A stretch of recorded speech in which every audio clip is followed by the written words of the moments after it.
સરસ મજાના થોડા થોડા દૂધ જેવા સાબુદાણા છે. તો મન થઈ જાય છે કે શું કરી નાખીએ, આજે સોમવાર છે, સોમવારને હિસાબે જુગું નાખીએ એટલે કે સિંગદાણા નાખીએ, બટેટાની અંદર કરી નાખીએ મસ્ત મજાના ફરાળી સાબુદાણાના વડા. હું તો બનાવું જ છું, ચાલો મારી સાથે, તમારે પણ સોમવાર હોય તો બનાવવાનું જ ને, તમે પણ બનાવશો, ચાલો મારી સાથે બનાવીએ ઈઝી રીતના બાજા કરતાં પણ વધારે સરસ મજાના સાબુદાણાના વડા. આપણે ફરાળના બનતા સાબુદાણામાં બટેટા લઈને પ્રેશર કુકરમાં માપથી પાણી નાખી 3 સીટી વગાડશું અને ફરાળી સાબુદાણાના વડા કરવા માટે બાફી લેશું.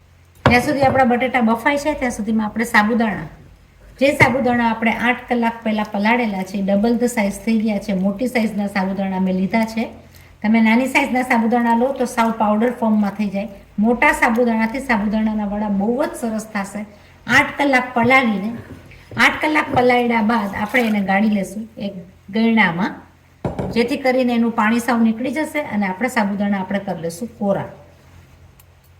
ફરાળની વસ્તુ હોવાથી એની અંદર જશે લીલા મરચાં અને આદુ. તો લીલા મરચાં અને આદુની આપણે કરી નાખશું આખી પાખી પેસ્ટ.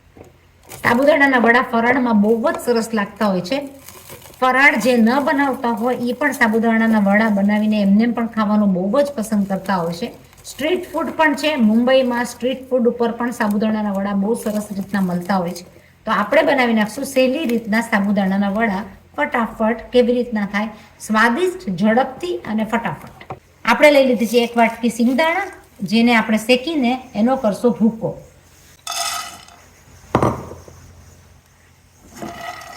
આપણે એને શેકી લેશું અને એનો કરી નાખશું આખો પાખો ભૂકો. આપણે પ્રેશર કુકરમાં સીટી વાગવા માંડી છે. આપણે 3 સીટી વાગશે એટલે બટેટા કરી નાખશું બંધ અને કરી નાખશું એનો છુંદો.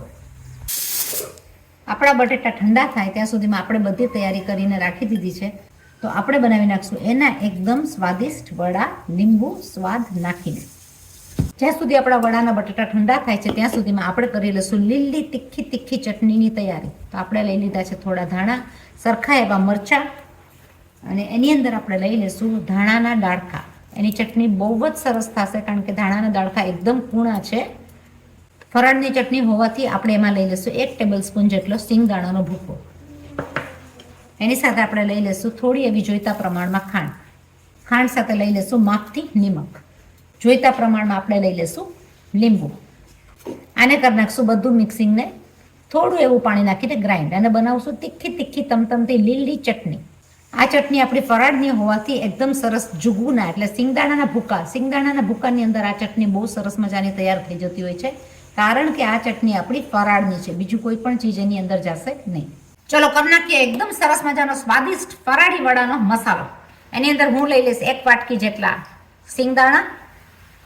ગળાશ અને ખટાશનો સ્વાદ સારો હોય તો જ એ વડા સરસ મજાના લાગે. તો આપણે લઈ લઈશું માપથી એની અંદર 2 ટેબલ સ્પૂન જેટલી ખાંડ. ખાંડ ઓપ્શનલ છે, ઓછી વધતી તમારા પ્રમાણે તમે લઈ શકો. આપણે લઈ લઈશું માપથી નિમક. એની સાથે આપણા કોરા કરેલા સાબુદાણા આપણે લઈ લઈશું માપથી, એટલે ટોટલ આપણે 5 ટેબલ સ્પૂન જેટલા, 5 થી 6 ટેબલ સ્પૂન સાબુદાણા વધારે ભાવતા હોય તો તમે વધારે પણ લઈ શકો. ગળાશ અને ખટાશના બેલેન્સમાં આપણે માપથી લઈ લઈશું ગળાશ ખટાશનું બેલેન્સ. અને આપણે તૂટે નહીં અને આપણા વડા બહુ જ સરસ થાય એની માટે આપણે લઈ લઈશું આરા લોટ. ફરાળી આરા લોટ તમે બધામાં ખાઈ શકો. ફરાળમાં આરા લોટથી તમારા વડા બિલકુલ બી નહીં તૂટે. તો હું લઈ લઈશ 2 ટેબલ સ્પૂન જેટલો આરા લોટ. એની સાથે એનો સ્વાદ અને ચામ વધારવા માટે આપણે લઈ લઈશું ધાણા.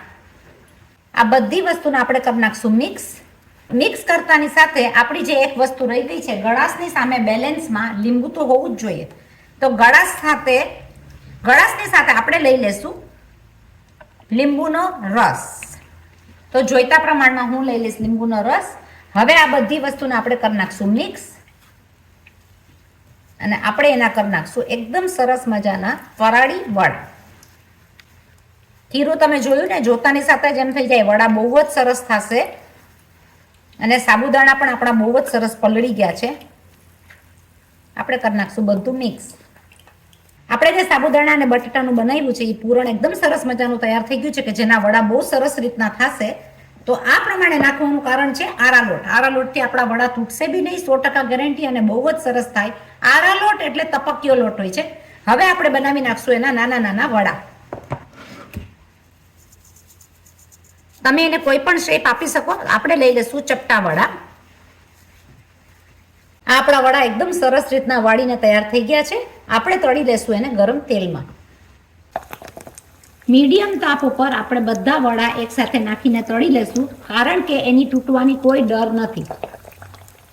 જેને એકદમ સહેલી અને સરસ મજાની રીત, આ સહેલી રીતે ફરાળી વડા તમે ઘરે બનાવો, રેસ્ટોરન્ટ અને બહાર જેવા, એટલે કે બાજારમાં મળતા વડા જેવા થાય છે. આ તમે જરૂર બનાવજો. બહુ ઇઝી રીતના બધા જ વડા થઈ જશે. તો થોડામાંથી આપણે કેટલું બધું બનાવી નાખ્યું. આ વિડીયો તમારાથી જેટલો પણ શેર થાય, સબસ્ક્રાઇબ થાય, તમે કરજો. જે પણ સબસ્ક્રાઇબ નથી કર્યા એ પણ કરજો, શેર કરજો, કોમેન્ટ કરજો, લાઈક કરજો. આ પ્રમાણેની મહેનતની બધી વસ્તુઓ સહેલી ઓસ્ટ્રેલિયા બીના મોદીમાં બધી જ વેરાયટી બહુ સહેલી રીતના છે કે જે ફટાફટ બનતી વસ્તુ પણ ફટાફટ સાથે સ્વાદમાં અવ્વલ. ઓસ્ટ્રેલિયા બીના મોદી એ સાથે આપણા વડા એકદમ સરસ મજાના થવા માંડ્યા છે. આપણે એને મીડિયમ ફાસ્ટ તાપ ઉપર જ થવા દેશું, કારણ કે આપણા બટેટા ઓલરેડી બફાઈ ગયા છે. આપણે થવા દેશું બ્રાઉન. આપણા વડા એકદમ સરસ મજાના થવા માંડ્યા છે. આપણે એને ધીમે રહીને બધા ફેરવી લેશું. તમે જોઈ શકો ડબલ ધ સાઇઝ, એટલે કે ફૂલવા પણ માંડ્યા છે. અને આપણે ફેરવીએ છીએ તો એક સાઈડ ઉપર બ્રાઉન થઈ ગયા છે. એવી જ રીતના બીજી બાજુ પણ આપણે બ્રાઉન કરી લેશું. આ આપણા સાબુદાણાના વડા બહુ સરસ રીતના થવા માંડ્યા છે. વડા જોયા કેટલા સરસ મજાના થઈ ગયા. જે ફરાળ નહીં કરતું હોય ને એ પણ આપણી સાથે જોઈન્ટ થઈ જશે. વડા થઈ જવા જોઈએ આવા, જે ખાતાની સાથે મસ્ત મજાની તીખી ચટણીની સાથે જે વડા ખાવાની મજા આવે, અને એમાં ફરાળી ચેવડો હોય. ફરાળી ચેવડાની આખી રેસીપી આપણા ચેનલમાં છે. તો આવા સરસ મજાની રેસીપી જોવા માટે સબસ્ક્રાઇબ કરો મારી ચેનલને ઓસ્ટ્રેલિયા બીના મોદી. એને લાઈક કરો, શેર કરો, સબસ્ક્રાઇબ કરો અને ફોરવર્ડ કરો. પાછા મળીએ આપણે નવી રેસીપી સાથે. ત્યાં સુધી તમે બધા stay safe and bye bye.